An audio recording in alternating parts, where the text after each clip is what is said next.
Record.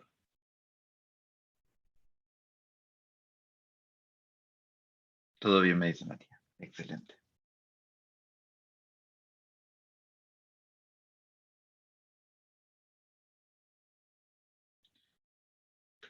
Hoy es el último día de máquinas de inducción, lamentablemente.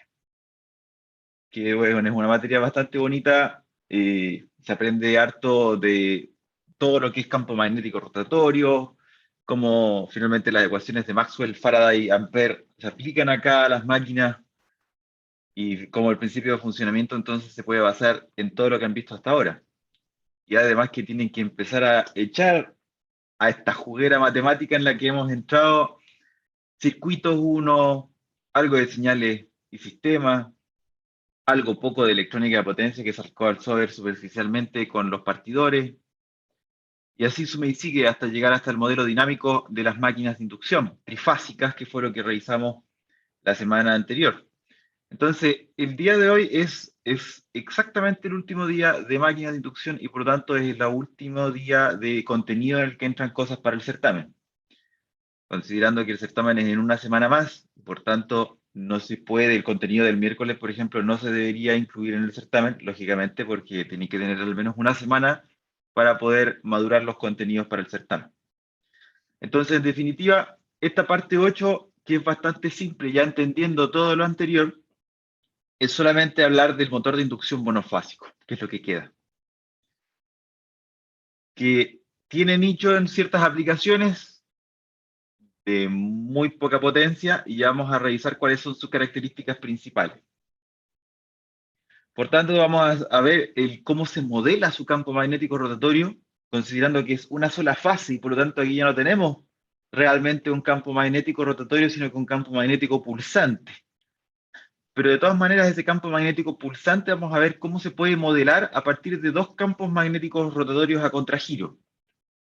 Luego vamos a hablar del deslizamiento, el deslizamiento de cada uno de esos campos magnéticos rotatorios y cuál es la curva torque-velocidad del motor de inducción monofásico.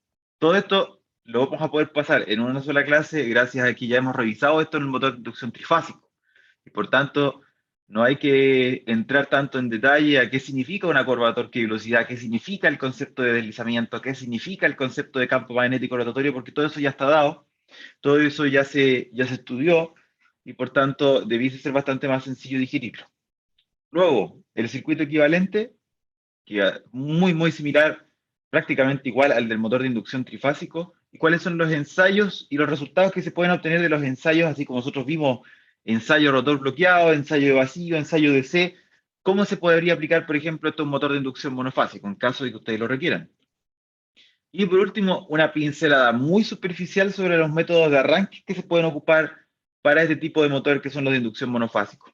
Eso por si acaso algunos de ustedes tienen alguna aplicación en la que necesite usar un motor de inducción monofásico y no sepa cómo hacerla para que arranque bien, sin tener que hacerlo a mano, ya vamos a ver por qué. Y ahí tiene varias alternativas. Por supuesto, dentro de esas alternativas yo voy a explicarlo solamente por encima, pero hay ecuaciones que podrían permitir el dimensionamiento de esos componentes. Por ejemplo, el motor de inducción monofásico, una de las alternativas es hacerlo partir con un condensador, que se llama condensador de arranque, y también se podría incluso mantener un condensador durante todo su funcionamiento. Entonces, ¿cómo dimensionar ese condensador? Hay varias ecuaciones que hay que seguir para, digamos, igual son reglas mnemotécnicas, o sea, no es nada tan analítico para poder determinar el condensador de arranque. Si ustedes se encuentran con un motor de inducción de polo sombreado, bueno, no van a necesitar absolutamente nada, porque el polo sombreado ya de por sí ayuda al arranque, y así sucesivamente. Y vamos a ir viendo de qué se trata. Entonces, partamos. Introducción al motor de inducción monofásico que se usa mucho en aplicaciones de baja potencia, y en especial en aplicaciones de fracción de HP, o sea, menos de un HP. ¿Por qué? Porque lógicamente construcción simple, más simple que el trifásico, porque no tenemos tres fases, sino que es una sola, muy robusta, muy económica, y que normalmente se basa en jaula de ardilla. Entonces, el rotor, tal como acá acabo de decir, es usualmente de tipo jaula de ardilla. A ver, aguántenme un poco aquí porque voy ya. Esto que siempre a mí me ayuda. Ahora sí.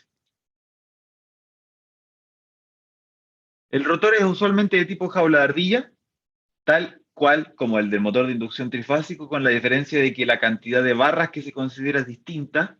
Ahí ya, si quieren saber cuáles son la cantidad de barras, cuál es la cantidad de barras que hay que considerar para un determinado motor, eso por supuesto seguiría en un curso de diseño de máquina, porque lógicamente depende de un montón de factores, además del propio skew, que es la inclinación que tienen las barras, hay un montón de parámetros que hay que revisar para poder ver un buen rendimiento de la jaula. Y en el estator se enrollan devanados monofásicos.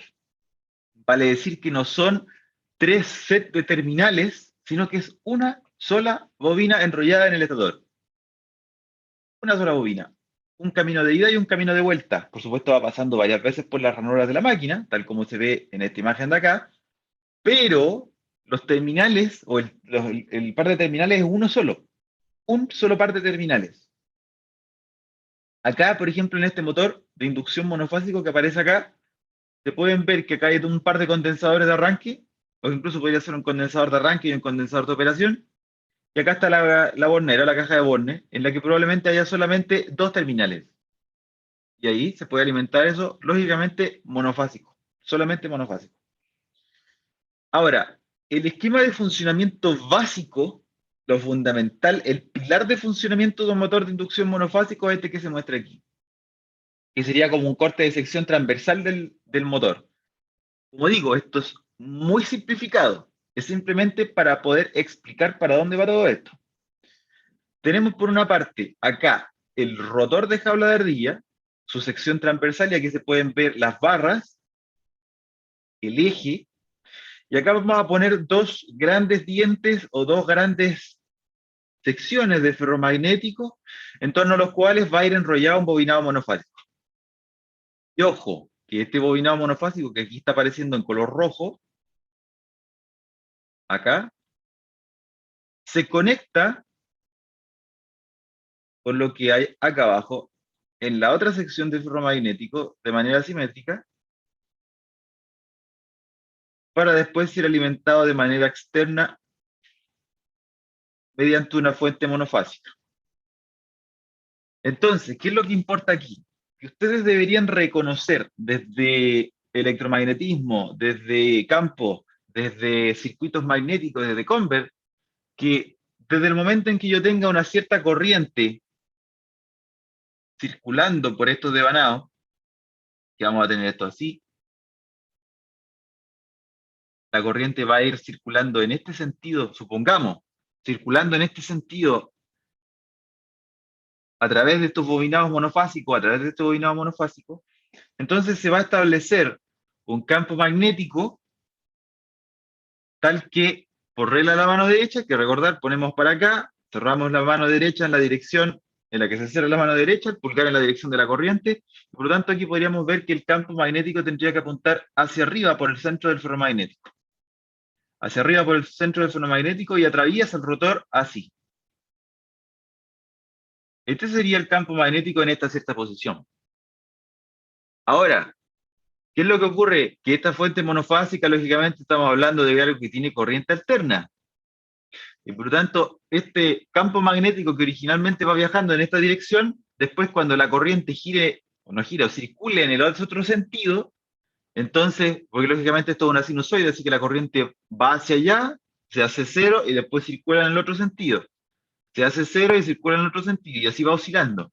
Y por lo tanto, aquí vamos a tener que este campo magnético que está en azul y que en estos momentos tiene una dirección que es hacia allá, va a oscilar, va a ir hacia arriba, después se va a hacer cero, y después va a oscilar y va a aumentar hacia abajo. Vamos a tener un campo magnético hacia abajo, después hacia arriba, hacia abajo y hacia arriba. Pero si ustedes se fijan, aquí en ningún momento tenemos un campo magnético rotatorio, que es lo que se establece con el bobinado trifásico, en el que vamos a ver un camino de bobinas alrededor de esto y que estas líneas azules que aquí yo estoy poniendo de líneas de campo magnético giran. Y eso se le llamaba campo magnético rotatorio. O sea, teníamos estas líneas que hacían esto, iban rotando, y el rotor entonces se iba encontrando con estas líneas de campo magnético. Acá no ocurre, pero fíjense lo que se puede hacer. Ahora, vamos a llegar a esto, porque digamos, esto que pareciera ser oscilante y pareciera que no gira y pareciera que no va a servir para nada, se puede modelar de una cierta forma bien particular. Entonces, primero, de aquí en adelante, en vez de tener esto, así el esquema tan fundamental y tan básico, ustedes van a poder ver diagramas, si es que ven algún diagrama de un motor de inducción monofásico de esta forma. O sea, van a tener un rotor tipo jaula y van a tener la conexión de los bobinados del rotor monofásico, uno por arriba, uno por abajo, que podríamos decir en la sección transversal, uno está por encima y uno por debajo, que es una manera de representarlo, y estas dos bobinas están conectadas. Es exactamente lo mismo que yo les mostré aquí. O sea, esta bobina, tengo una bobina arriba, conectada, acá abajo, y es una sola bobina que da vuelta por arriba y da vuelta por abajo. Entonces acá es esto mismo.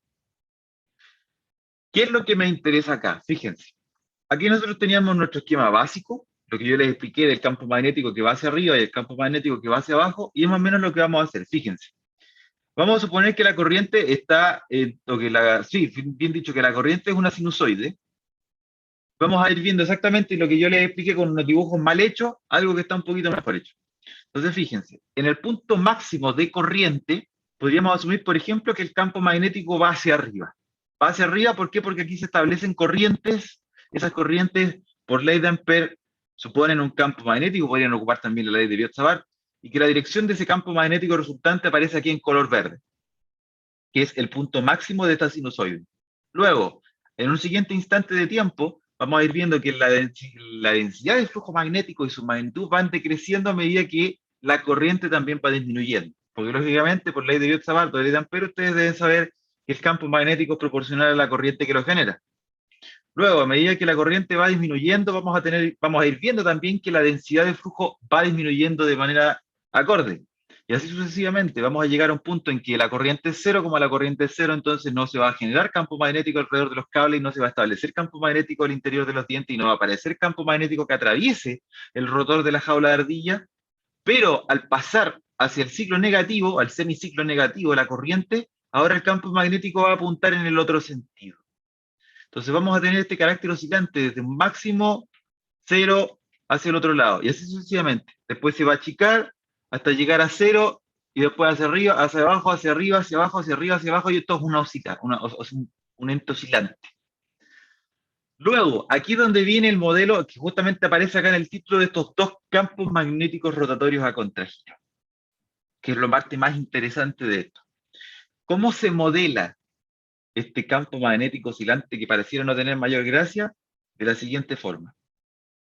Fíjense, en el punto máximo de la sinusoide, yo voy a tener este que es un campo magnético total resultante que tiene una cierta magnitud y está en color verde. Máximo, ojo que estamos en el punto máximo. Yo voy a poner por acá. Esto va a tener un cierto valor. Recordar que los vectores se representa su magnitud mediante el largo del vector. Entonces supongamos que esto tiene una cierta magnitud, que sería una cierta magnitud del campo magnético, o de la densidad del flujo magnético, como lo prefieran llamar, de aquí hasta acá. Luego, lo que yo voy a hacer es, a través de dos vectores iguales, voy a representar este campo magnético que aparece en verde, que es tan simple como considerar dos vectores rojos así como están. Luego, cada uno de estos vectores va a tener exactamente la mitad del largo y va a representar exactamente la mitad de este campo magnético que yo les estoy mostrando en verde. Hasta aquí yo creo que deberíamos estar bien. O sea, estoy formando un vector verde largo con dos vectores rojos que tienen la mitad de su magnitud. O bien podríamos decir la mitad de su largo. Luego, ¿qué pasa en el siguiente punto? Y aquí voy a borrar esto. Fíjense lo que vamos a hacer.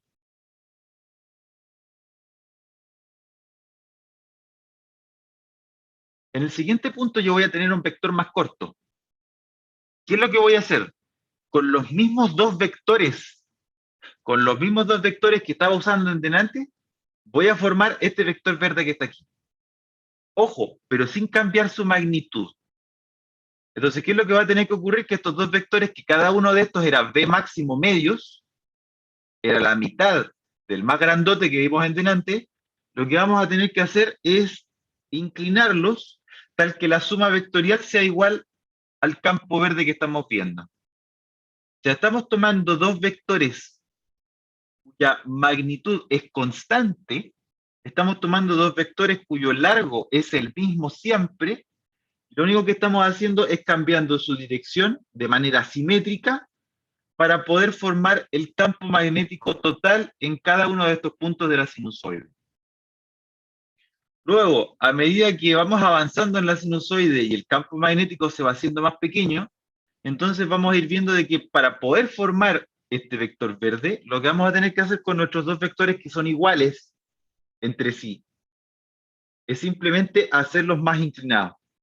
Y aquí está la gracia de que cualquier vector, cualquier punto de campo magnético, cualquier vector de campo magnético real que se forma en esta sinusoide, yo lo voy a poder representar como dos vectores iguales que tienen la misma magnitud y cuya magnitud es constante, pero que van girando.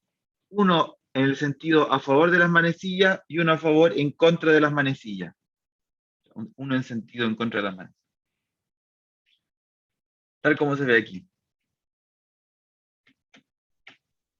Entonces, ¿qué es lo interesante de esto? Que fíjense, por la derecha vamos a tener este vector rojo. Fíjense el de la derecha. El de la derecha ahora está acá. El de la derecha ahora está acá. El de la derecha ahora está aquí. Ahora está acá. Ahora está aquí. Ahora está acá. Si se fijan, tenemos dos campos magnéticos rotatorios a contragiro. Uno gira a favor de las manecillas y uno gira en contra de las manecillas. Y este es el modelo de los dos campos magnéticos rotatorios a contragiro que permite determinar todo de un motor de inducción monofásico. Entonces, ¿qué es lo que se hace? Que este campo magnético rotatorio, que en realidad es un campo magnético oscilante, crece en un cierto sentido, se hace cero, después crece en el otro sentido, se hace cero, crece, y así lo vamos a representar mediante una suma vectorial como dos campos magnéticos rotatorios girando uno en el sentido contrario al del otro.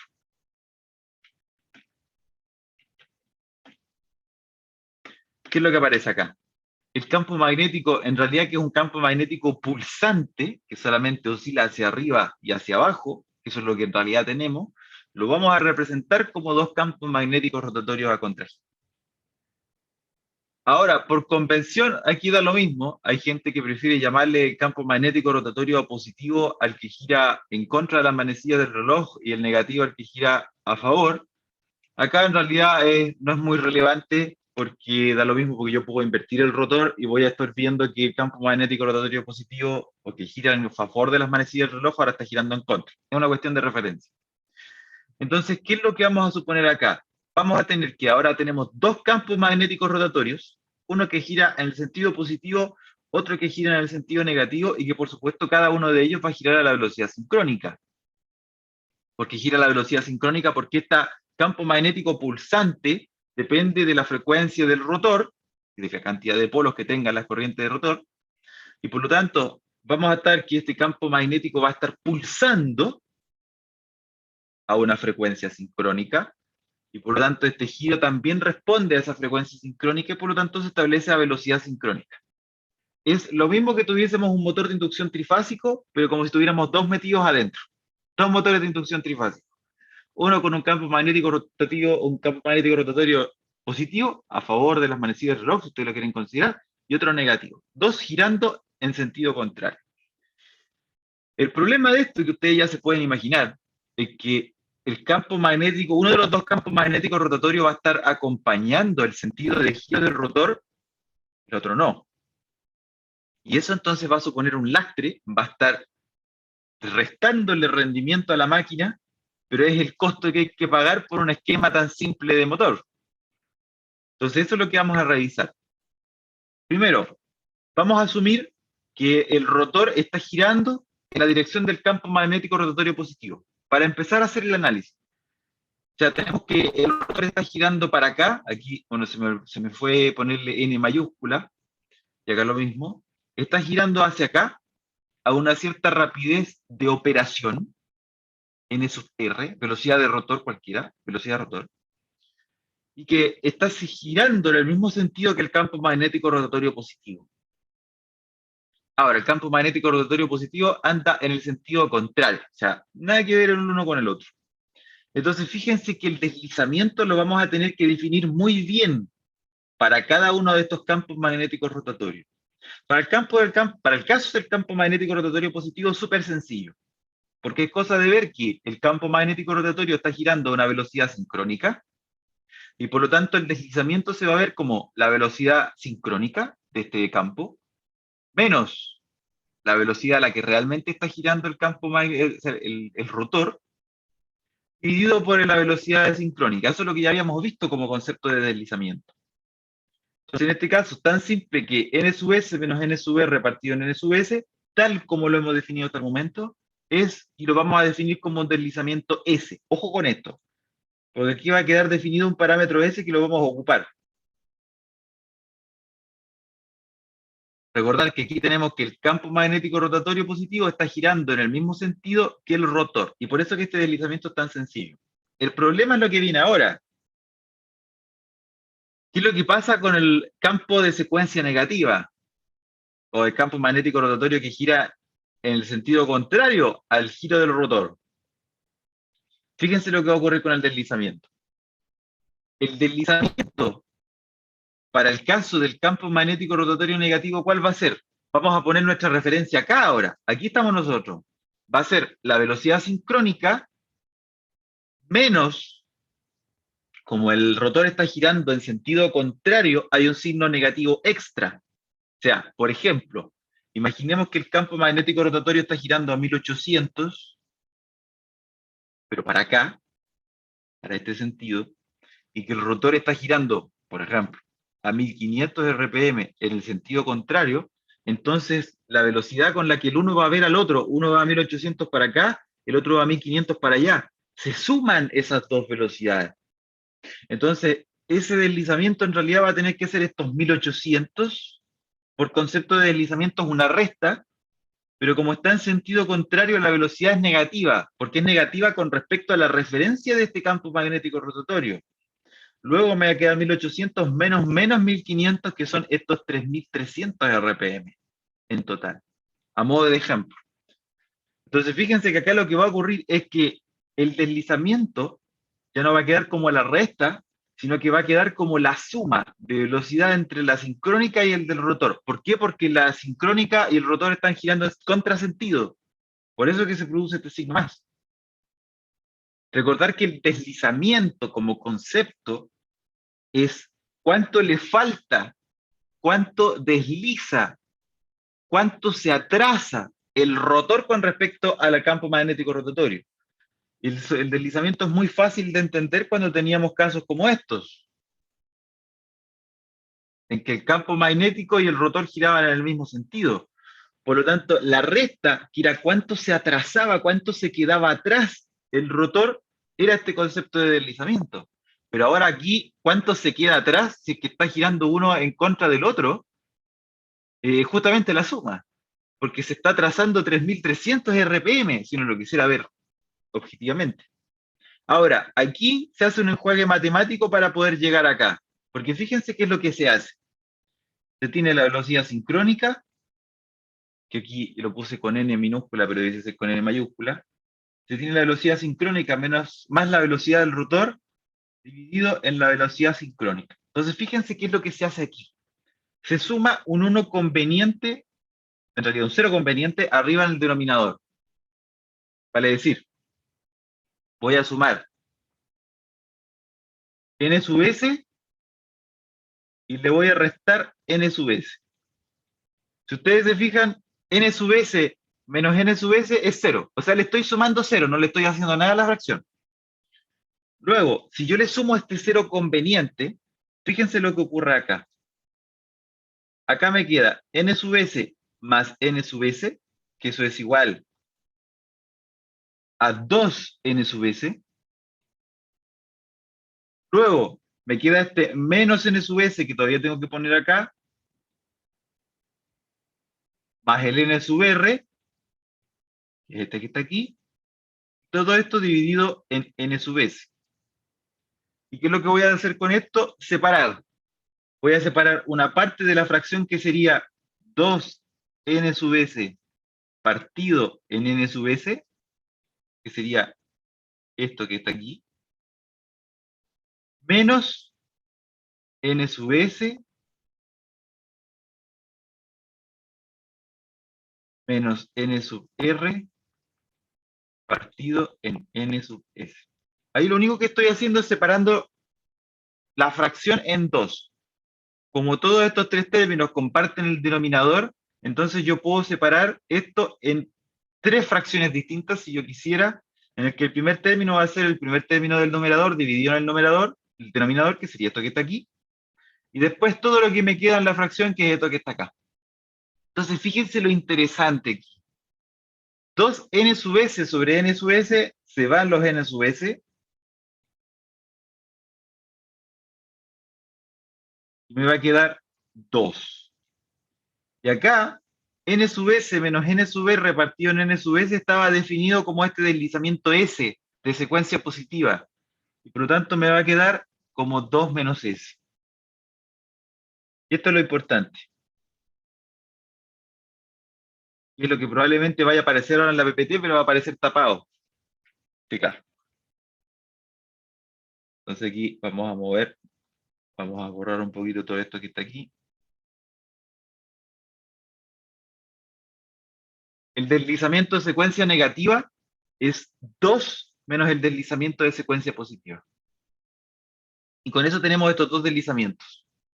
Deslizamiento típico, el campo magnético rotatorio que gira acompañando la velocidad de giro del rotor, y el deslizamiento de aquel campo que no acompaña el sentido de giro del rotor, sino que todo lo contrario. Y si llega a este factor que es 2 menos S, ambos deslizamientos quedan parametrizados, por así decirlo, por este factor S, que se comparte. Y esa es la gran gracia que tiene todo esto. Luego, a partir de eso, vamos a construir la curva torque-velocidad. Ahora, fíjense lo que vamos a hacer aquí. Esta que se le yo le estoy mostrando acá, sería la curva torque-velocidad de un motor de inducción trifásico común y corriente. Tenemos un torque de partida,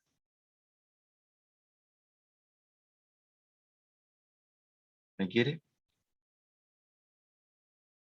Ahora sí. Vamos a tener un torque de partida, un torque máximo, un torque nominal, etc. Aquí tenemos la típica curva que hemos trabajado hasta ahora. Este sería la curva torque-velocidad que se generaría gracias a un campo magnético rotatorio, como el que nosotros teníamos en un motor trifásico. Y por eso que acá abajo dice, esta sería la característica torque-velocidad si es que nos basáramos en la variación de la magnitud de las ondas de flujo de secuencia positiva. O en español, gracias al campo magnético rotatorio positivo solamente, uno solo, un campo magnético rotatorio. Ahora, acá es lo que nosotros tendríamos, o lo que tenemos, que sería la característica torque-velocidad basada en la variación de la magnitud de las ondas de flujo de secuencia negativa. O sea, en español, gracias al campo magnético rotatorio de secuencia negativa. ¿Por qué un campo magnético rotatorio? Exactamente igual, la misma magnitud. Nosotros partimos de que eran exactamente iguales los dos vectores. Por lo tanto, ambos campos magnéticos rotatorios son iguales entre sí en su magnitud. ¿Qué es lo que cambia? El sentido de giro. ¿Y qué es lo que cambia el sentido de giro? Que el torque sea en el otro sentido también. Y por lo tanto, acá vamos a tener esta, que es la curva torque-velocidad debido al campo magnético rotatorio que gira a contragiro del rotor. ¿Y qué es lo que me va a resultar? Aquí vamos a poner los dos. Tenemos, ¿cuál sería la curva torque-velocidad si solamente tuviésemos el campo magnético rotatorio de secuencia positiva? Y tendríamos por otro lado, ¿cuál sería la curva torque-velocidad si tuviéramos el campo magnético rotatorio de secuencia negativa? ¿Cuál es el resultante? La suma de estos dos torques, o bien la resta si quisiéramos calcular solamente sus magnitudes. Y fíjense lo que ocurre aquí. Por simetría, ese punto y ese punto son iguales, pero en signos contrarios. Por lo tanto, el torque resultante es cero. A medida que yo aumento la velocidad, vale decir, a medida que se disminuye el deslizamiento, lo que va a ocurrir es que esta curva torque-velocidad va a crecer, mientras esta otra curva de torque va a disminuir. Por lo tanto, acá el positivo le va a ganar al negativo. Y vamos a tener que esto va a empezar a ganar acá, va a alcanzar su máximo y se va a ir a cero. Y lo mismo en este otro sentido, de manera simétrica. Si sumamos punto a punto, S con S me da S, S con S me da S, y así. ¿Qué es lo que yo les muestro aquí? Esta que aparece en negro, en negrita, es la curva torque-velocidad de un motor de inducción monofásico, que considera ambos campos magnéticos rotatorios. Mi pregunta para ustedes es, ¿cuál es el primer problema que ven con este motor a partir de su curva torque-velocidad? Que sería esta que ahora está apareciendo en color rojo. Oye, de cuando chicos haber sido muy buenos jugando estos juegos en que hay que seguir la trayectoria. Listo. La partida, ¿no? La partida. Exactamente. El torque de partida es cero. ¿Qué hacemos para solucionar un torque de partida de cero? O sea, aquí no hay partidor delta estrella, o sea, estrella triángulo, no hay variador de frecuencia que valga. No importa lo que yo haga, el torque de partida es cero y punto. Entonces, ¿cómo hacemos para arrancar la máquina? Bueno, aquí Un donde capacitor. un capacitor, claro. Ahora, aquí donde viene algo que ustedes debieran sacar como conclusión propia, que yo lo hice de curiosidad y a mí me resultó, que es, imagínense que ustedes tienen un motor de inducción monofásico, lo tienen frente a ustedes, porque son chiquititos, son una porquería chica, así como de este tamaño, y lo conectan a la corriente, o sea, a un enchufe de la casa, 220 volts, es un monofásico. Los monofásicos se pueden conectar a cualquier parte, que esa es la gran gracia que tienen. Por eso que se ocupan, por ejemplo, harto en el campo de repente, donde no hay empalmes trifásicos ni nada por el estilo. Si llega se conecta a un enchufe normal. ¿Qué es lo que va a ocurrir con el motor en cuanto ustedes lo enchufen? Si es que no tiene condensador, no tiene ni una cuestión. ¿Qué pasa? Yo tengo el motor de inducción, lo conecto, y podríamos ver, vamos a ver, si pudiésemos allá, lo llevo y los conectamos. ¿Y qué es lo que va a ocurrir con el motor? Si es que yo lo llevo y lo conecto.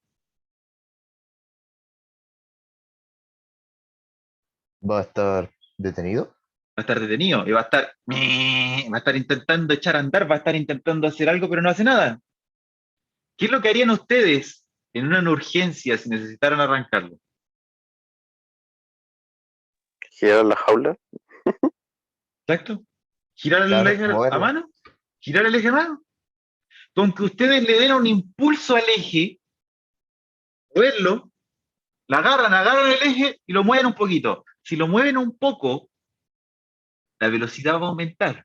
Si la velocidad va a aumentar, uno de los dos campos magnéticos rotatorios le va a ganar al otro.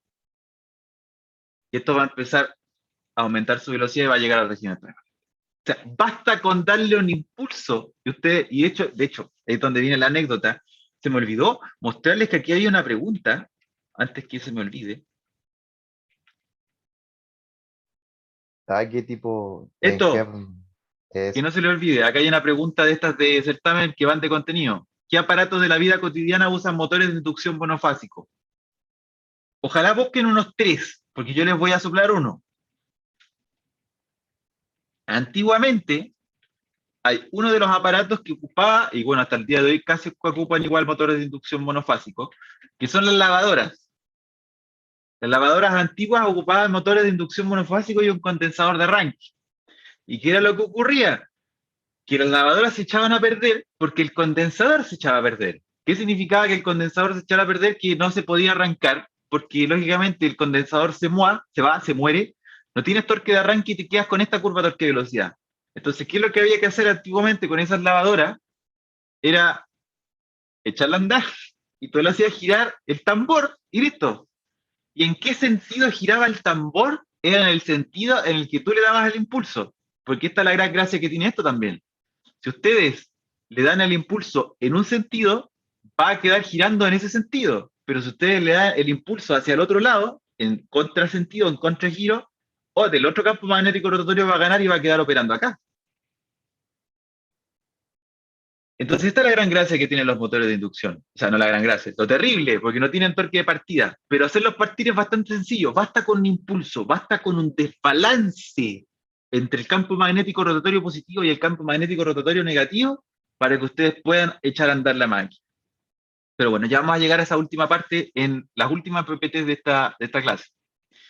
¿Qué es lo que me interesa acá? De que veamos el circuito equivalente, que finalmente es con lo que se puede modelar todo esto.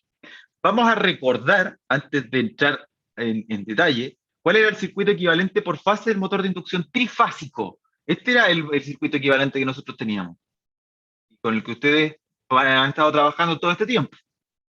Circuito equivalente por fase del motor de inducción trifásico. Ahora, ¿por qué lo estoy poniendo aquí? Porque nos vamos a concentrar en el circuito de rotor, y en específico lo que voy a hacer antes de cualquier cosa es juntar esta resistencia con esta resistencia. Estas dos las voy a juntar. Lo que sería equivalente a sumar R sub R más R sub R por 1 menos S, todo esto sobre S. Luego, para poder sumar dos fracciones que tienen distinto denominador, lo que hago es multiplicar esta por S arriba y por S abajo. Estoy multiplicando por un 1 conveniente. Luego, el resultado de esta suma me va a quedar acá, R sub R por 1, R sub R. R sub R por menos S es menos S por R sub R. Y acá me queda más R sub R por S. Todo esto dividido por el deslizamiento. Momento que esto mejor lo voy a explicar por acá, porque acá siempre me aparecen en YouTube unos cuadritos que son los del Zoom, de la gente que participa. Entonces vamos para acá. Ahí teníamos R sub R menos S por R sub R más S por R sub R y todo esto dividido en S. Y fíjense lo simpático de todo esto, que acá esa se va con esa y el resultado de esa suma me va a quedar simplemente R sub R partido en S. Recordar que acá estas resistencias representaban las pérdidas en el cobre en rotor y estas de acá representaban la potencia electromagnética. Un tercio de la potencia electromagnética. Este representaba un tercio de la pérdida en el cobre, porque es por fase. Ahora, ¿qué es lo que vamos a hacer? Que esas dos, esta y esa, las vamos a juntar en una sola. ¿Qué es eso? R sub R partido en S, que es lo que yo les estaba mostrando. Y esta de acá representaba la potencia disponible en el entrehierro. Y juntaba esas dos cosas. Una se fragmentaba después en pérdidas en cobre y la otra pasaba al electromagnético. Luego, lo vamos a concentrar aquí, en el rotor. Porque ahora tenemos dos campos magnéticos rotatorios girando, uno en el sentido contrario al del otro. Y entonces el primero va a ser común y corriente, tal como teníamos nosotros aquí. Corriente de rotor, girando, o suponiendo que esto es de campo magnético rotatorio positivo, y acá este sería voltaje aplicado en el P sub 0, sería voltaje rotor positivo. Y vamos a tener que una de las resistencias va a quedar R sub R partido en S, tal cual como el campo magnético rotatorio positivo de un motor de inducción trifásico. Porque es lo mismo. La diferencia es que acá ya no va a tener tres fases, sino que es una sola. Ahora, vamos a tener otro, además, que es el de campo magnético rotatorio negativo, que ahora se salió como corresponde. B sub R menos. ¿Cuál va a ser la diferencia? Que este que era campo magnético rotatorio positivo, quedaba R sub R partido en S, tal cual como el del motor de inducción trifásico. Pero en el campo magnético rotatorio negativo hay que cambiarle el deslizamiento por lo que habíamos encontrado hace 3 diapositivas atrás, o 4, ya no recuerdo. En vez de S, va 2 menos S, porque ese es el deslizamiento para el campo magnético rotatorio negativo. Y estos dos vamos a tener que juntarlos en uno solo, y ya vamos a ver cómo. Entonces, fíjense, ¿qué es lo que va ocurriendo? Para la condición de rotor bloqueado, que ustedes ya saben que esto implica que la velocidad es cero, está en reposo y que el deslizamiento es unitario, ambas impedancias, llámese impedancia de rotor, esto, son iguales. ¿Por qué? Porque si acá S es igual a 1, si S es igual a 1, aquí me queda R sub R. Si acá S es igual a 1, me queda 2 menos 1, 1, me queda R sub R. iguales resistencias, iguales reactancias, iguales impedancias. Por lo tanto, las corrientes también van a ser iguales. Porque lógicamente tenemos la misma impedancia, tenemos la misma tensión aplicada, la corriente tendría que ser la misma. Luego, sus campos magnéticos rotatorios van a afectar de igual forma, pero opuesta, al campo magnético rotatorio total de estator. Y los flujos de secuencia positiva y negativa son iguales de magnitud. O sea, lo que estoy diciendo aquí, explicado ahora en términos un poco más exactos, es lo que nosotros habíamos visto acá. Que al principio, en rotor bloqueado, las corrientes son iguales, las impedancias son iguales de esos dos campos, de esos dos circuitos equivalentes, y por lo tanto, la suma de flujos debería dar 0. Y por lo tanto, hasta aquí más o menos vamos bien. Luego, cuando el rotor gira, supongamos a un deslizamiento que casi es 0, lo que normalmente ocurre, deslizamientos nominales 2%, 3%, 5%, o en vacío que podríamos tener 1%, incluso menos, vamos a tener un deslizamiento que es casi 0. En ese caso, cuando el deslizamiento es pequeño, no es que tienda a 0, sino que es cercano a 0, parecido a 0, las impedancias de los circuitos son diferentes. Acá, cuando tenemos un deslizamiento pequeño, 2%, etc., vamos a tener que esta resistencia va a ser muy grande, porque va a ser R sub R dividido en algo que casi es 0. Por lo tanto, esta es una gran resistencia. Y por otro lado, acá vamos a tener que esta resistencia, cuando S tiende a 0, va a tender a ser R sub R partido en 2. O sea que este no va a contribuir con tanto torque como el que ejercería esto que está aquí. Aunque bueno, hay límites y ya vamos a ir viendo, porque justamente el comportamiento de todo el circuito depende del valor del deslizamiento. Si el valor de S tiende a 0, lógicamente la resistencia va a tender a infinito y vamos a tener circuito abierto. Si tenemos circuito abierto no hay corriente, si no hay corriente no hay torque de secuencia positiva y estaríamos en un problema. ¿Qué es lo que ocurre aquí? Cuando S tiende a 0, lógicamente no nos conviene porque tenemos que el torque de secuencia positiva es 0.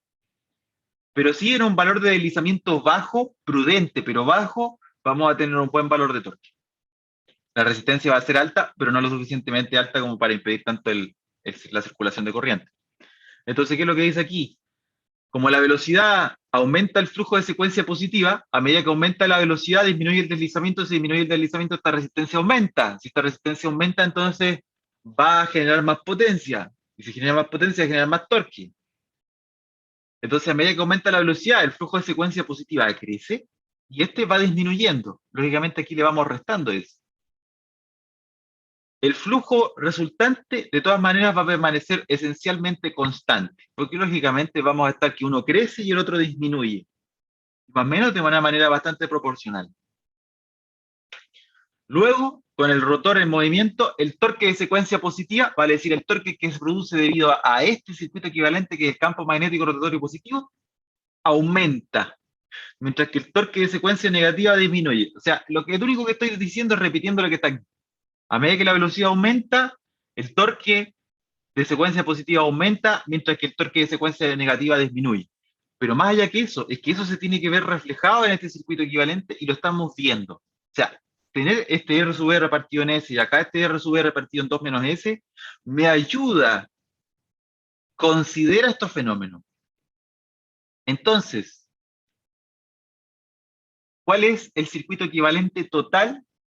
Y aquí es bastante simple imaginarlo. Esto. Oh, se me quedaron unas flechas afuera. Ay, siempre se me quedan flechas o cositas afuera de las animaciones. Este es el circuito equivalente del motor de inducción monofásico, completo.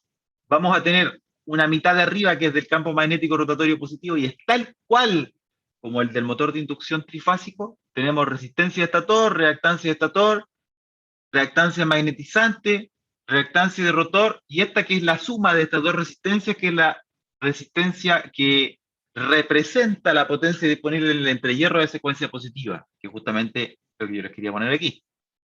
Esto lo que representa es la potencia disponible en el entrehierro de secuencia positiva, que va a ser simplemente la corriente de rotor al cuadrado positiva, esta corriente que entra aquí, por la resistencia de R sub R partido en 2S. O sea, I cuadrado R, no hay nada del otro mundo. Potencia disponible en el entrehierro positivo. Luego, bueno, después vamos a llegar a eso. Acá tenemos esta, que es la potencia disponible en el entrehierro debido al campo magnético rotatorio negativo, que va a ser esta corriente I sub R que está circulando por aquí, por la resistencia R sub R partido en 2 menos S. O sea, I cuadrado R. Es lo mismo. Ahora, a partir de la potencia disponible en el entrehierro, ustedes pueden ser capaces de encontrar el torque electromagnético de secuencia positiva. Recordando que, pluma, que la potencia electromagnética es potencia en el gap por 1 menos S. Eso nosotros ya lo revisamos, y por qué ocurría esto en los motores trifásicos. Y luego, si queríamos torque electromagnético, esto iba a ser potencia electromagnética dividido en la velocidad de operación. Vale decir, potencia electromagnética dividido en la velocidad sincrónica por 1 menos S. Luego, como la potencia electromagnética es P gap por 1 menos S, la velocidad de operación es velocidad sincrónica por 1 menos S, entonces los 1 menos S se van, y en general el torque electromagnético se puede determinar como la potencia disponible en el entrehierro dividido en la velocidad sincrónica. Luego, es lo que aparece aquí. Torque electromagnético es la potencia disponible en el entrehierro debido al campo magnético rotatorio de secuencia positiva dividido en la velocidad sincrónica, que es la potencia que se disipa en esta resistencia que está acá. De la misma forma, el torque electromagnético de secuencia negativa va a ser la potencia disponible en el entrehierro debido a secuencia negativa dividido en la velocidad sincrónica. Es idéntico. Uno es positivo y el otro es negativo, y por supuesto que va a haber un desbalance aquí en el circuito, y el circuito es levemente más difícil de determinar, pero siguen siendo nodos y mallas comunes y corrientes. Luego, si queremos determinar la potencia disponible en el entrehierro total, la que es a secuencia positiva suma, pero la que es a secuencia negativa resta, porque lógicamente uno está contragiro, así que uno se contrapone al otro. Aquí hay una pérdida de potencia debido a uno de los campos magnéticos rotatorios. Asimismo, el torque electromagnético total, y eso cae de cajón, porque así lo revisamos nosotros en el gráfico, es la resta de torques, o la resta en realidad de las magnitudes de los torques. Resta de las magnitudes de los torques. Por último, si ustedes quieren determinar las pérdidas en el cobre, va a ser esta expresión que está aquí, que bueno, esto lo van a trabajar en la ayudantía de hoy en la tarde a las 2:30. Y bueno, en general todas estas expresiones. Y bueno, para el caso de la potencia disponible en el entrehierro positiva, cosa de multiplicarlo por S, pero en el caso de la potencia de entrehierro negativa, para poder determinar las pérdidas en el cobre, el deslizamiento que se toma es este 2 menos S. Por lo tanto, no es nada del otro mundo. S por la potencia gap positiva, más S negativo por la potencia gap negativo, que es 2 menos S. Luego, este set de ecuaciones permite determinar, tal como lo hemos hecho hasta la fecha, todos los índices de rendimiento de la máquina en régimen permanente. Torque, potencia, pérdida, eficiencia, factor de potencia, entre otros. Corriente de línea, corriente de entrada, etc. Pregunta para ustedes, para los que estén atentos. ¿Cambiará en algo este circuito o la entrada, por ejemplo, la tensión o la corriente si es que estamos en delta o en estrella? ¿Qué me dicen ustedes?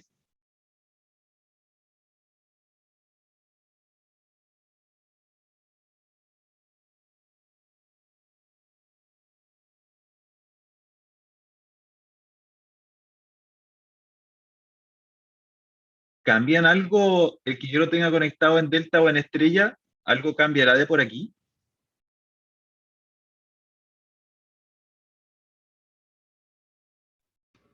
Delta estrella, que no me cae en la cabeza porque como es monofásico. Exacto. Esa es la respuesta. Aquí no hay delta ni estrella, porque esto es un motor monofásico. Así que no se les vaya a olvidar nunca. Aquí no importa, esto de delta o estrella es solo aplicable para los devanados trifásicos. Y nosotros veíamos los devanados fase A, fase B, fase C, que los cortocircuitamos en los tres en el nodo central, etc. Aquí no existe lo de delta y estrella. Por lo tanto, jamás van a encontrar ustedes un ejercicio que estrella, que delta, que hay que hacer, qué pasa ahí con la conversión, que el raíz de 3 nada. Este es un motor de inducción monofásico. No tiene conexiones más que terminal positivo y terminal negativo. Si es que. Eso me gusta, porque significa que están con los conceptos claros. No hay que mecanizar el delta y estrella, nunca. Delta y estrella tienen un significado físico y especial y que es solamente debido a los devanados trifásicos y sus conexiones. Vamos con los ensayos. Y por eso que de aquí en adelante nada habla de delta y estrella. Profe, Sí, Matías. eh, ¿por qué cada sector está como, o sea, todas las impedancias están divididas en dos? No, no cacho por qué. Es netamente para hacerlo simétrico. O sea, como tenemos un campo magnético rotatorio negativo y el otro campo magnético rotatorio positivo, y como ambos tienen que ser iguales en magnitud y los flujos tienen que ser iguales, entonces el campo magnético, o sea, perdón, el circuito equivalente lo que hace es dividir el circuito equivalente en dos partes, cosa de que haya exactamente la misma cantidad de flujo arriba y la misma cantidad de flujo abajo cuando el deslizamiento sea igual a 1. Vale decir, cuando S es igual a 1, recordar que esto se te va. Cuando S es igual a 1, esto queda todo igual a 1. Y ambos circuitos tienen que quedar exactamente iguales. Por lo que nosotros habíamos visto de que los flujos tienen que ser iguales y que las potencias tienen que ser iguales, etc. Es netamente un asunto de armar el circuito equivalente y que sea coherente con nuestras condiciones de contorno, que sería que el flujo tiene que ser igual para el deslizamiento unitario, que cuando S tienda a 0 o que estemos en deslizamientos pequeños, este cobre una gran cantidad de flujo, etc. Ahora, de todas maneras, es solamente para mostrar esta simetría. Es como tener dos motores conectados o dos motores interconectados. Pero, si tú vas a la literatura, vas a un libro, el Chapman, el Fitzgerald, el Fraile Mora, el que tú quieras, vas a ver de que esta separación aquí no la muestran, sino que este R sub S2 y ese R sub S2 en realidad, como están en serie, porque hay que recordar que aquí después tú puedes poner una fuente de tensión, se alterna, da lo mismo, pero es una fuente de tensión. Esa resistencia y esta resistencia están en serie. Por lo tanto, aquí lo que se puede hacer perfectamente es eliminar esta resistencia de acá, dejar un cable, y esta de acá dejarla simplemente como R sub S. Acá puedes eliminar esto y dejar un cable, y acá arriba simplemente dejar J por X sub S, y dejas todo arriba. Y es lo mismo, porque están en serie. Pero es solamente para que se vea, para que ustedes vean que esto se forma a partir de dos campos magnéticos rotatorios que tienen las mismas magnitudes, que es como separar el circuito equivalente en dos mitades, uno por secuencia positiva y el otro por secuencia negativa, nada más que eso. No sé si eso Sí, responde a que tu lo pregunta. veía porque esos dos afectan en las potencias, entonces, como lo habíamos visto antes, esos dos no existían, en cambio el valor de la resistencia de por sí. ¿Cuál? ¿Cuál no existía? Los dividí en dos, porque si el deslizamiento en el de arriba, por ejemplo, es cero, o sea, es uno, la resistencia va a estar dividida en dos, no en Correcto. uno. Pero esta va a quedar Y, dividida en dos y esta también va a quedar dividida en dos. Y vas a tener entre las dos R sub R, medios. y afectan las potencias, entonces por eso no sabía por qué existían esos dos. Esta y esa, En las esa. potencias de entrehierro afectan esos dos cuando antes no estaban. Ah, este medio que está aquí. Claro. Claro, y que justamente en el motor trifásico eso no está simplemente el R sub R, partido en S. Este medio, este medio porque hay que dividir la potencia total en estas dos mitades, porque no se tiene, realmente no son dos motores de inducción trifásico, sino lo que se tiene es un motor de inducción monofásico en que se comparten los parámetros. Yo no puedo inventar resistencias de la nada, y eso es lo que vamos a ir viendo después, con el siguiente ensayo. Cuando hablemos del ensayo de cortocircuito te vas a dar cuenta de por qué tiene que ser partido en dos. No R sub R de plano, R sub R partido en S y R sub R partido en 2 menos S. Allá va a ver por qué no, porque si no habría una incongruencia. Lo mismo con la reactancia. Veamos si con la siguiente diapositiva te puedo responder mejor esta pregunta. No sé si esta es de rotor bloqueado, porque esta es con S igual a 1, con S igual, sí. Me parece que es con rotor bloqueado, sí. rotor bloqueado, tendríamos eso, y el camino. Bueno, con una de estas dos te lo voy a responder. Momento, aguanta. Vamos con este primer ensayo que es el de rotor bloqueado. En el rotor bloqueado nosotros teníamos la condición de que el deslizamiento es unitario, o que la velocidad es cero. Y lo que se mide, tal cual como en el caso del motor trifásico, es potencia rotor bloqueado, voltaje rotor bloqueado, corriente rotor bloqueado. Entonces, ¿qué es lo que se asume? Como estamos en deslizamiento igual a 1, y ahora sí, con esto te respondo mejor yo creo, cuando tenemos deslizamiento igual a 1, entonces acá vamos a tener S es igual a 1, por lo tanto esto me va a quedar R sub R medios, y acá abajo me va a quedar S igual a 1, por lo tanto me va a quedar 2 menos 1, 1, y me va a quedar R sub R medios arriba y R sub R medios abajo. Ahora, como R sub R medios es pequeño y JXR medios también es pequeño en comparación con X sub M, entonces vamos a suponer, tal como lo hacíamos en el motor de inducción trifásico, que esta rama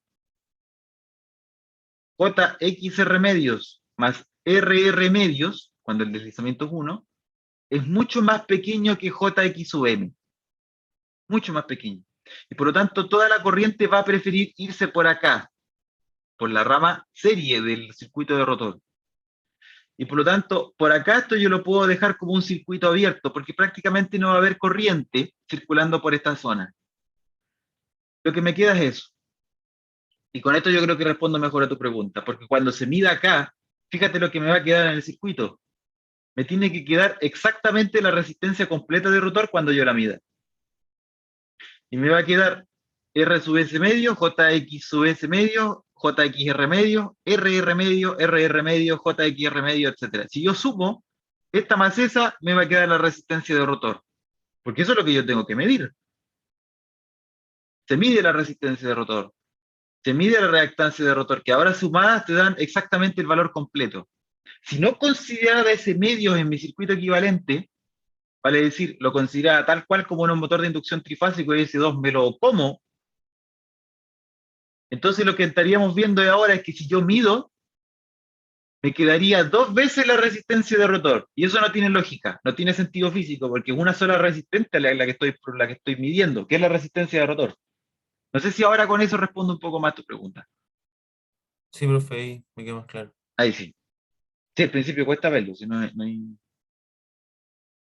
por qué despreciarlo.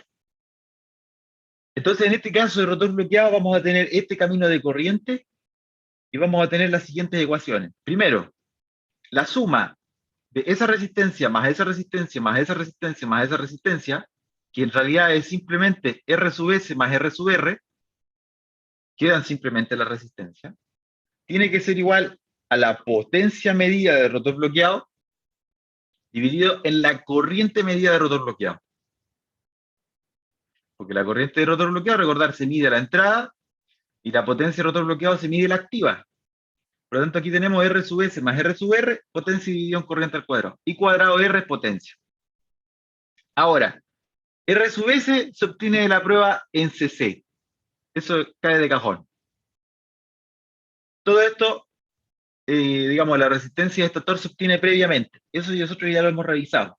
La prueba en CC desconecta el rotor, deja solamente la resistencia de estator y la rama magnetizante, etc. Y con eso se puede medir cuál es la resistencia de estator. Y aquí esto se tiene que ajustar por temperatura, tal como lo hemos revisado hasta la fecha. Ajustar por temperatura. Temperatura, frecuencia, etc. Luego, y aquí ya voy a ir poniendo directamente las ecuaciones porque las derivaciones ya no están necesarias. Esto es prácticamente circuito. En que vamos a tener que la suma de reactancias la podemos determinar mediante esta recta. Es una recta en que tenemos voltaje dividido en corriente, que esto me va a dar impedancia al cuadrado.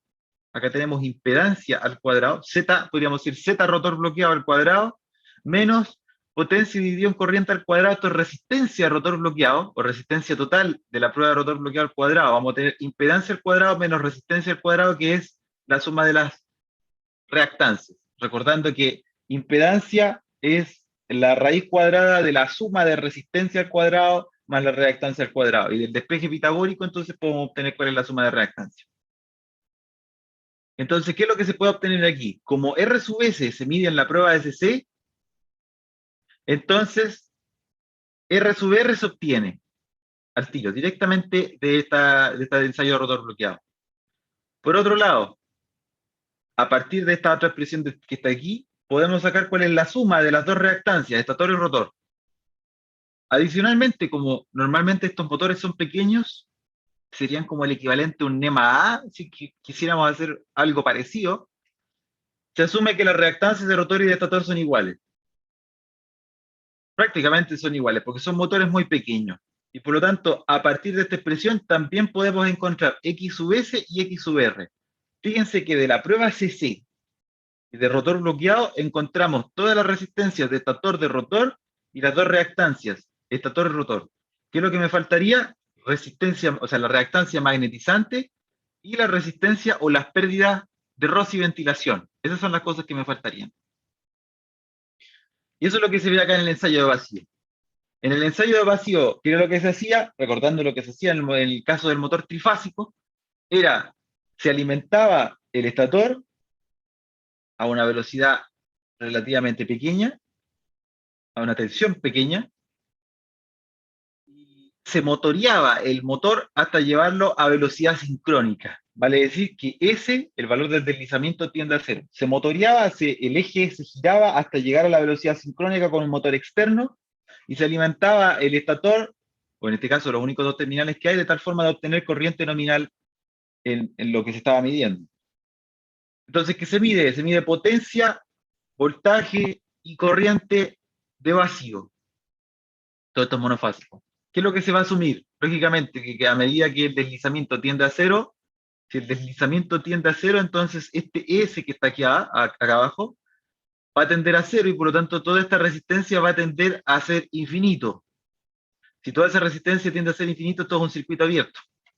Y si es un circuito abierto, entonces la corriente va a irse por acá. Tenemos acá un camino de corriente. Luego, por otro lado, si S tiende a cero, entonces este S que está aquí abajo va a tender a cero, y me va a quedar 2 menos 0, que es 2, R sub R, bueno, ¿qué pasó aquí? Me faltó un R sub R cuarto. Claro, R sub R partido en 2 por 2 menos S. Ya, aquí me carrileé. Porque acá si S tiende a 0, me va a quedar R sub R partido en 2 dividido en 2 menos 0. Por lo tanto, me va a quedar R sub R cuartos. Una resistencia muy pequeña. Luego, como voy a tener una resistencia pequeña y voy a tener una reactancia pequeña, entonces todo este término, o sea, todo esto que está aquí, esta rama, puedo despreciar el efecto de la reactancia magnetizante, porque voy a tener una impedancia grandota y acá tengo una rama serie que es pequeña. Y recordar que del paralelo toda la corriente va a elegir irse por el camino de menor impedancia. Luego, el circuito que queda es este. ¿Se fijan? Elimino esta zona porque tengo resistencias que son o que tienden al infinito, y esta parte que está acá yo también la desprecio, solamente porque la corriente, la gran mayoría de la corriente se va a ir por acá. Entonces el camino de corriente va a ser este, que es lo que yo muestro aquí. Y bueno, aquí tengo que tener un R sub R cuarto. Luego, a partir de esto vamos a poder medir la potencia, que bueno, por acá voy a tener que corregir estas expresiones antes de se las voy a subir nuevamente, porque tengo que respetar que aquí es un R sub R cuartos. Vamos a tener, la potencia va a ser simplemente I cuadrado R, por lo tanto va a ser la corriente que yo mida por la resistencia total. Ahora acá se pueden considerar las resistencias de roce, ventilación y del fierro como parte de todo esto, porque hay que recordar, vamos a tener estas pérdidas que yo mido en vacío. ¿A qué se van a deber? Las pérdidas que se miden en vacío van a depender de las pérdidas en los devanados de estator, de las pérdidas en los pocos devanados de rotor que haya, en este caso son estas pérdidas que hay acá abajo, pero también van a estar estas pérdidas asociadas al roce y ventilación, que las puedo sacar inmediatamente. Entonces, ¿qué es lo importante aquí? R sub S se conoce, R sub R se conoce, lo que entonces yo puedo determinar inmediatamente es cuáles las pérdidas por roce de ventilación y el fierro en esta situación, en esta condición. Y aquí se estiman entonces estas pérdidas de roce y ventilación. Lo mismo que se hacía en el caso del motor de inducción trifásico.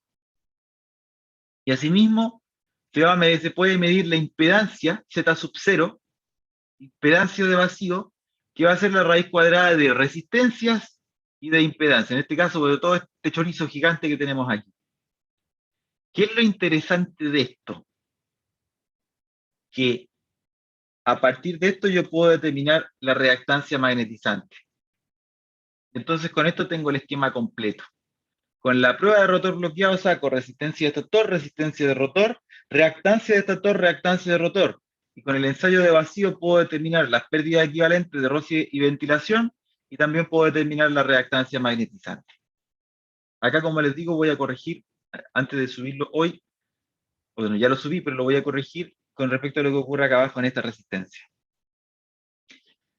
Siendo las 9:24, porque esto es lo último que tenía que compartirle más allá de los métodos de arranque, que esto los voy a pasar, no, sí los voy a pasar de todas maneras, superficiales, no se los voy a preguntar, por supuesto, dimensioné el capacitor en la prueba, pero los métodos con los que se puede arrancar un motor de inducción monofásico son algunos de estos.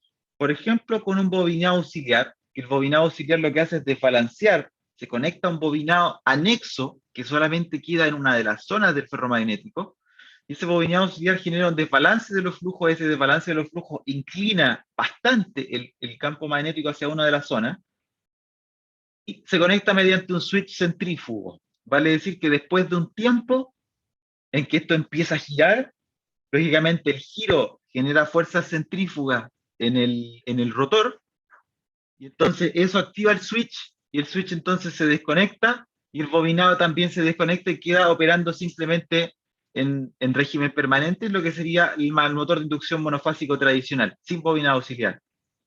Si es que no tiene switch centrífugo, bueno, quedan los bobinados auxiliar y por supuesto que restan bastante la eficiencia del motor. También el bobinado auxiliar se puede mezclar con el condensador de partida.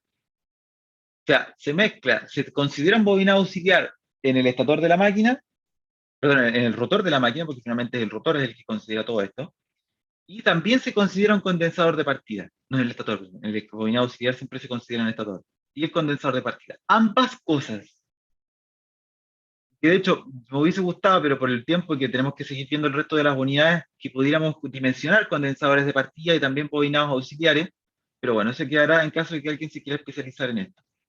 Bobinado auxiliar y condensador de partida lo que genera es esta curva torque-velocidad. Al principio el torque es bastante grosero, de hecho bastante muy alto, de todas maneras es pequeño considerando que todos estos motores son pequeños, y después de un cierto instante de tiempo en el que esto alcanza cierta velocidad, que eso se puede programar en el switch centrífugo, cuánta es la fuerza que logra soportar hasta que se abre, opera en la curva torque-velocidad normal del motor de inducción monofásico. Eso en el caso del switch centrífugo y conexión de bobinado auxiliar y el condensador de partida. Que ese condensador de partida tiene reglas para poder dimensionarse que son bastante sencillas. Toman datos de placa, potencia del motor, tensión de entrada, etcétera, frecuencia, nada más que eso.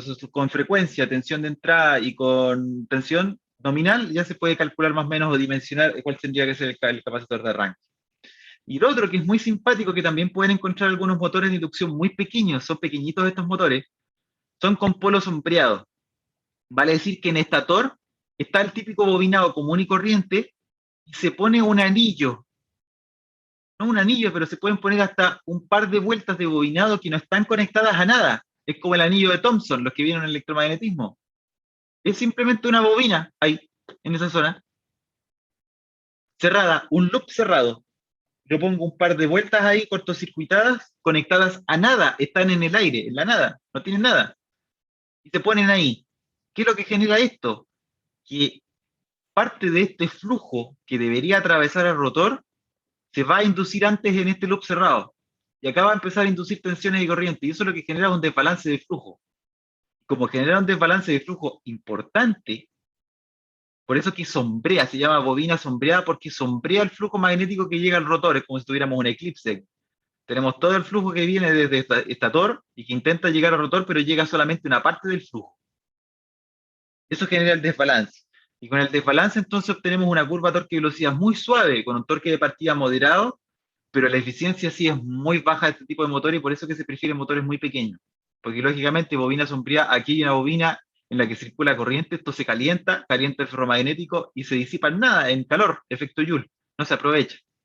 Entonces, en operaciones a muy baja potencia o en motores que no necesiten en realidad de mayor eficiencia, se ocupa polo sombreado, que de hecho pueden, los insto a que si les interesa busquen, hay un montón de videos muy simpáticos y muy interesantes en YouTube que lo trabajan perfecto, o sea, ven y construyen de hecho un motor artesanal con el polo sombreado, yo he visto varios videos de eso, y ya en aplicaciones un poco más industriales y más serias, ya hay que considerar bobina auxiliar y condensador de partida, que este se dimensiona, como les digo, a través de la potencia nominal de la máquina, a través de la tensión nominal de la máquina y a través de la frecuencia con la que se alimenta la máquina.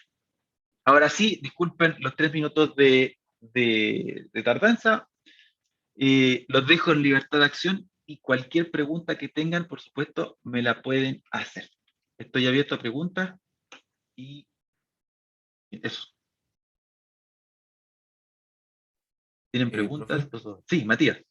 em, entendí todo, en general bien, pero la idea de, ya, existe un campo magnético que,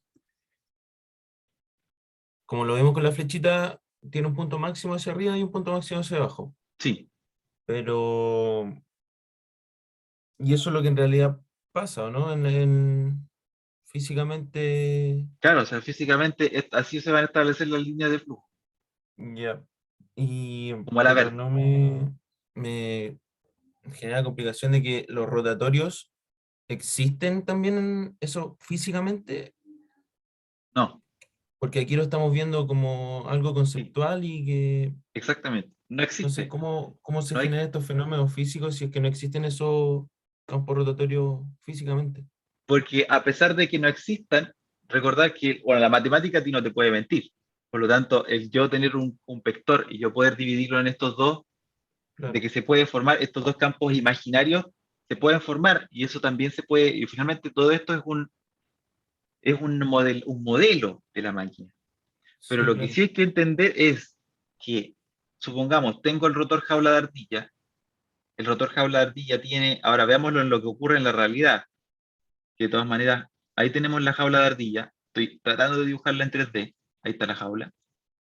Vamos a tener, cuando esto está quieto, lo único que vamos a tener es un flujo, y ese flujo, lo que está ocurriendo es, atraviesa y está creciendo o está decreciendo, creciendo o decreciendo. De todas maneras, hay una derivada del flujo magnético con respecto al tiempo, y esa derivada del flujo magnético con respecto al tiempo provoca una tensión inducida, provoca corriente y se provoca el famoso electroimán, que es el que nosotros hayamos conversado en la máquina de inducción trifásica. El problema es que por arriba y por abajo se va a establecer el mismo electroimán, pero en sentido contrario, por lo tanto el motor se va a quedar quieto. ¿Qué es lo que ocurre en el arranque? En el arranque no ocurre nada, porque a pesar de que se genera un electroimán, ya está alineado esto con el propio campo magnético. Ahora, ¿qué es lo que ocurre si esto lo hace girar? Si esto lo hace girar, entonces va a haber una de las secciones del rotor que va a estar girando, y va a estar girando, entonces se va a producir una diferencia de velocidades entre un campo que está estático, ahora el campo en realidad está estático pero oscilante, versus el rotor que está girando. Y si el rotor está girando, entonces aquí arriba el electroimán va a adquirir mayor fuerza y acá va a adquirir un poco de menor fuerza del que tenía originalmente, porque en un caso se está alejando y en otro caso se está acercando. Luego, como dice, pero se produce ese pequeño desbalance, eso va a producir que siga girando. Y como sigue girando, ¿a qué velocidad va a girar? Va a empezar a alinearse de manera sinusoidal. La fuerza que tiene el motor de inducción monofásico es bien distinta y no es tan suave como el del trifásico, que esto se guía perfectamente un campo al otro con un cierto atraso. Acá lo que se genera es que el rotor empieza a girar, la jaula se empieza a intentar alinear con estos puntos máximos y mínimos a medida que va girando. Entonces va girando, ahora el máximo ya no está ahí, sino que se empieza a achicar. Como se achica, por inercia sigue girando. Después, como sigue girando, ahora empieza a aparecer flujo y se empieza a intentar alinear con ese flujo. Entonces se intenta alinear y va a tener, de hecho, una suerte ripple. O sea, el torque no va a ser perfecto si lo miramos en el tiempo. Torque versus el tiempo ya no va a ser una línea recta como lo que podríamos ver, o con muy poco ripple en el caso del trifásico, sino que aquí vamos a ver unas oscilaciones a medida que van pasando estos ciclos de máximo, mínimo, máximo, mínimo, máximo, mínimo, máximo, mínimo. Pero del momento en que esto empieza a girar, ya ocurre ese efecto de la velocidad relativa entre el campo magnético, que ahora es estático, pero es oscilante, versus el rotor que está girando. Y como eso se produce, entonces se empieza a alinear ahora con algo que es pulsatorio. De todas maneras se produce ese acople. Entonces, eso que es bastante más complicado de entender, así como verlo como algo pulsante, es simplemente dividir eso en dos campos magnéticos rotatorios, que no es que esté mal, es lo mismo que si tú me dijeras, sabes que yo tengo, imagínate, me estoy yendo en otra rama, pero imagínate que yo tengo una superficie y que yo te digo, acá está llegando una línea de campo magnético, que sería, por ejemplo, una línea de campo magnético B, que sería la jaula.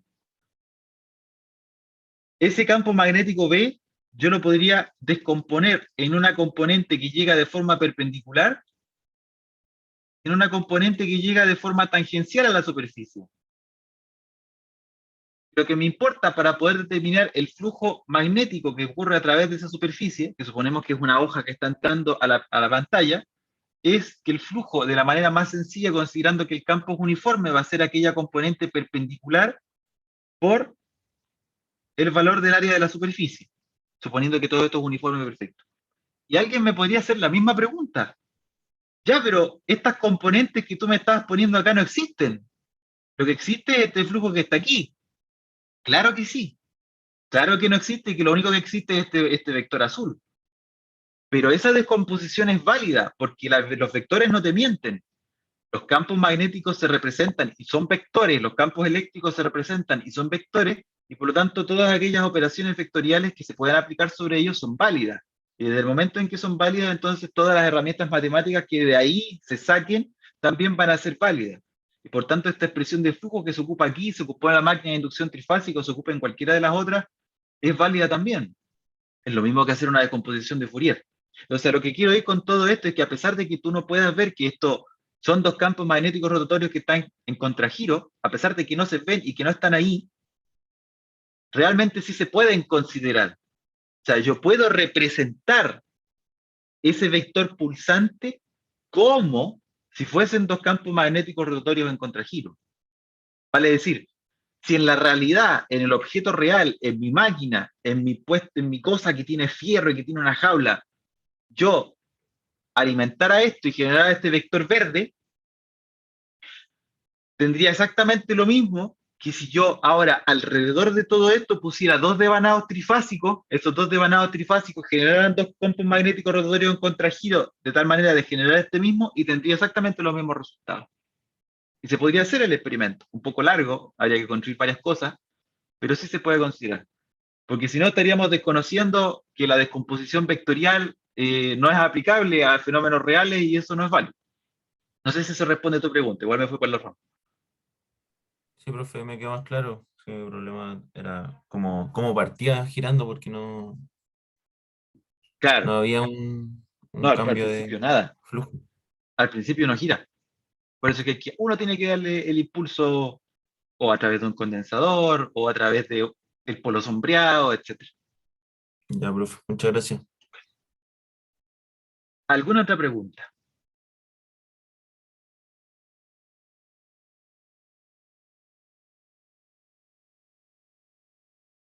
Bien.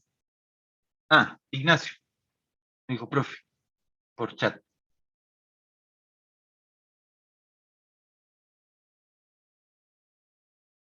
La centrífuga cuenta como monofásica antigua. A ver.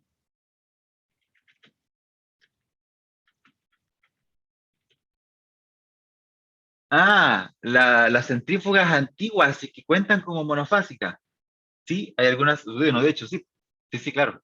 Sí, las centrífugas antiguas tenían motores monofásicos. De hecho, las lavadoras antiguas también, pues finalmente el motor para qué se ocupa, más allá de que para hacer girar esto y lavarlo, lo principal es la centrifugar. Pero sí, sí, sí. Yo pensé que te referías al switch centrífugo. No, sí, sí, claro que sí. Bien, Quedamos entonces hasta acá. Dejo de grabar.